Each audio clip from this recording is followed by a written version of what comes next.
Je n'ai pas assez de temps pour apprendre une nouvelle langue. Je n'ai personne à qui parler. Je n'ai pas assez d'argent pour me procurer un professeur. Stop. Dans cette vidéo, je vais te partager l'exercice le plus efficace au monde qui va te permettre de régler tous ces problèmes-là et implicitement tes problèmes d'orthographe, de vocabulaire, de grammaire, de compréhension orale et de prise de parole en langue étrangère.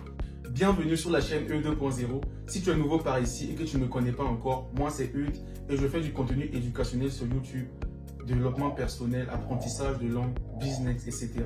Si c'est une thématique qui t'intéresse, considère de t'abonner pour ne pas manquer mes anciennes et mes prochaines vidéos.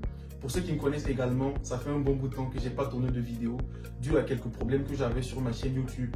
Là, je crois que c'est bon, c'est réglé et on pourra de nouveau échanger sur des sujets intéressants. Alors, l'exercice que je te propose a été développé par moi-même et s'est vu améliorer beaucoup de fois avec le temps dans mon apprentissage et je vais te présenter la dernière version E 2.0 tout de suite. L'exercice en question repose sur le principe du synthétiseur d'idées, c'est-à-dire que tu vas trouver tes propres centres d'intérêt personnels. Tu vas faire l'inventaire des centres d'intérêt qui t'intéressent le plus et tu vas envisager de faire des recherches là-dessus au moins 15 minutes par jour dans la langue que tu veux apprendre. Et l'exercice prend en question tous les éléments clés dans l'apprentissage d'une langue, c'est-à-dire le parler, la compréhension et l'écrit. Je vais essayer de t'expliquer dans les moindres détails ce que tu vas faire dans les 15 minutes que tu auras décidé de dédicacer à cet exercice-là quotidiennement. Lorsque tu auras trouvé ton centre d'intérêt, tu vas commencer à faire des recherches là-dessus pendant au moins 15 minutes par jour dans la langue que tu veux apprendre. Tu pourras par exemple aller sur Internet pour trouver de l'information, Google pour les informations écrites, YouTube par exemple pour les informations en vidéo. Le fait de faire des recherches tous les jours dans la langue que tu veux apprendre va permettre à ton cerveau de mieux conscientiser la langue que tu apprends et également travailler ton oreille linguistique lorsque tu trouveras des informations sous format vidéo. Tu pourras donc passer les 7 premières minutes à faire ces recherches-là et plus tard revenir recenser ces informations dans un cahier ou dans un fichier PowerPoint ou Word de préférence. Le fait de venir réécrire toutes ces informations-là par toi-même va te permettre de développer ta grammaire, ton vocabulaire et ton orthographe. Ça va te permettre de commencer à réfléchir dans la langue que tu apprends. En faisant cela pendant au moins 15 minutes par jour, tu pourras finir ton travail au bout de 3 jours ou une semaine en fonction de ton centre d'intérêt. Et lorsque tu auras fini ton travail, tu vas revenir le lire de manière délibérée en prenant tout ton temps afin de comprendre exactement ce que tu as fait. Et essayer de te mettre dans la peau de quelqu'un qui essaie d'expliquer quelque chose à une autre personne. Et lorsque tu auras compris plus ou moins ton sujet et que tu seras quand même capable de l'expliquer à quelqu'un, tu pourras, ça dépend de toi. Tu peux soit te filmer, soit si tu ne veux pas vraiment cela, tu peux juste essayer de parler à une audience imaginaire. C'est-à-dire que tu vas essayer d'expliquer le sujet du début à la fin avec tes propres mots dans la langue que tu veux apprendre. Tu pourras trouver d'autres vocabulaires. Ce que tu seras en train de dire n'aura pas forcément grand-chose à voir avec ce que tu as écrit.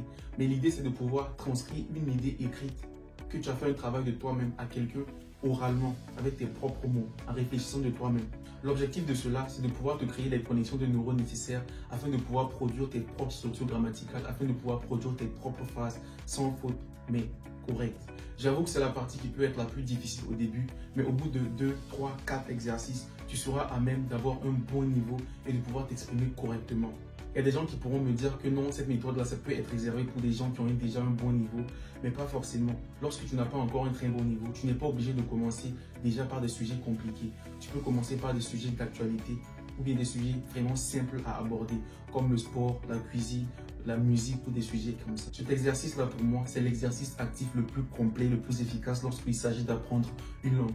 Pour ceux qui vont se filmer, ils vont constater que la différence entre leur première vidéo et leur dernière vidéo seront à des années-lumière, tellement il aura avancé dans l'apprentissage de cette langue-là sur tous les niveaux. Je vais essayer de te partager mon écran sur l'un des nombreux exercices que j'ai fait pour que tu aies une idée claire de ce dont je parle. Premièrement, tu vas d'abord trouver le centre d'intérêt, c'est-à-dire le sujet sur lequel tu veux faire des recherches.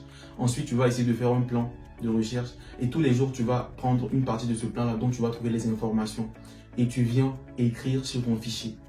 Et après avoir fait cela, après avoir parcouru tout ton plan, tu auras fini de faire tes recherches et tu vas maintenant le présenter. Comme je vais te présenter une de mes anciennes vidéos tout de suite là pour que tu puisses voir de quoi il s'agit concrètement. Spurs are a crucial part of a person's growth and development. They help in the development of mental health and physical fitness of the body. Through participation in sports and games, a person can acquire various skills, a lot of experience, and a strong confidence that are really important for developing his own personality. In the following, I will show you step by step how sports can offer you all these advantages. Hola a todos, ¿qué tal? Vamos a hablar sobre los beneficios de aprender a tocar un nuevo instrumento de música o un nuevo idioma. Aprender a tocar un nuevo instrumento de música como la guitarra, por ejemplo, requiere la coordinación, las manos, los ojos, la respiración y muchos otros factores, y es poderoso para tu desarrollo personal. También la creatividad y la paciencia, que aprender a tocar toma tiempo y paciencia.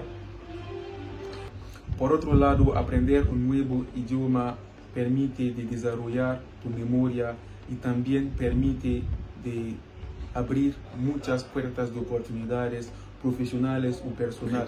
De tout cet exercice-là, l'élément le plus important, l'élément clé, c'est de trouver un centre d'intérêt qui te plaît. Vraiment trouver un truc sur lequel tu peux faire des efforts, où tu peux passer ton temps à parler sans t'ennuyer. Et après, ce n'est qu'une question de temps, tu vas t'améliorer significativement. Je te dis ça parce qu'il n'y a pas que moi qui ai pratiqué cette méthode-là. Je l'ai partagée à certaines de mes connaissances qui ont aussi eu des résultats significatifs avec le temps. Bien sûr que pour certaines personnes, ça prend encore beaucoup plus de temps. Mais ce qui est sûr, c'est que ça marche. Pour ceux qui me suivent depuis, ils savent que je suis une personne qui vulgarise l'apprentissage des langues de manière passive par de comprehensible input, par des méthodes qui nous intéressent, par des méthodes qui nous plaisent, sans pour autant prendre des cours de manière brute. Mixer cette méthode passive-là avec cet exercice actif d'apprentissage de langue va te permettre de surpasser toutes les barrières de l'apprentissage de langue. S'il y a quelque chose qu'il faut bien retenir dans cette vidéo-là, c'est que l'exercice repose sur le principe de synthétiseur d'idées. Tu trouves un centre d'intérêt sur lequel tu vas faire des recherches et ensuite noter ces recherches-là dont tu vas présenter à quelqu'un ou à une personne imaginaire ou à une audience imaginaire, ou si tu as l'occasion de parler à ton frère, à ton ami de manière physique aussi, c'est très bien, ça marche pour la même chose, afin de créer des connexions de neurones qui vont te permettre de parler dans la langue avec le temps sur des sujets qui t'intéressent.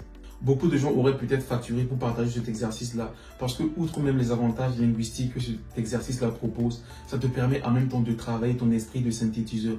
Ça te permet de travailler ta prise de parole. Ça te permet également de maîtriser certains outils informatiques comme Word ou PowerPoint. Vraiment, c'est une pépite cet exercice-là. Je te propose de l'essayer et tu m'en diras des nouvelles quelques mois plus tard. Si j'ai un conseil à te donner lorsque tu commences à apprendre une langue, c'est de vraiment rester actif. C'est de se dire, tant que j'ai pas fini, je ne m'arrête pas. Faut pas se décourager. C'est pas un truc qui est très facile. C'est pas non plus difficile.